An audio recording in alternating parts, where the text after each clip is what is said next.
एक minute Asian कृषी प्रदर्शनाच्या मंडपाच्या भूमिपूजनाच्या निमित्तानं या ठिकाणी सर्व मार्केट कमिटीतले पदाधिकारी, सर्व शासकीय अधिकारी या ठिकाणी आलेले आहेत. कायम हा कार्यक्रम, या प्रदर्शनाची सुरुवात ही चव्हाणसाहेबांच्या जयंतीच्या निमित्तानं होत असते, पण पुण्यतिथीच्या निमित्तानं होत असते. पण यावेळी आचारसंहिता असल्यामुळं या ठिकाणी हे ग्राउंड किंवा बाकीच्या सर्व शासकीय फॉर्मॅलिटी पूर्ण करता येणं शक्य नव्हतं.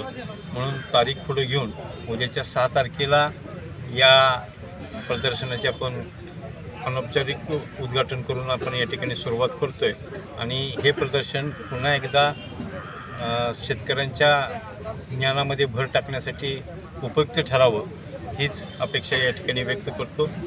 दादा, प्रदर्शनाचं काय यावर्षी महत्त्वाचं राहणार आहे? नेहमीप्रमाणे प्रदर्शन या ठिकाणी शेतकऱ्यांच्या हिताच्यासाठीच या ठिकाणी भरवलेलं आहे. आणि यावेळी जास्तीत जास्त यांत्रिकीकरण कसं आपल्याला या ठिकाणी दाखवण्याचा प्रयत्न आमचा राहणार आहे. किती स्टॉल सहभागी होतील यावर्षी? 350 ते 400च्या दरम्यानचे स्टॉल यावर्षी सहभागी होते. प्रदर्शनाचं उद्घाटन कोणाच्या हस्ते होणार आहे?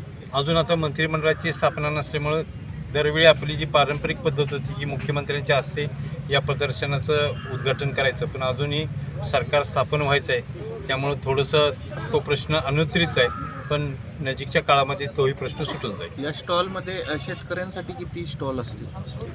नेहमीप्रमाणे जे मागच्या वर्षी होते तेवढेच शेतकऱ्यांसाठी असणार आहे.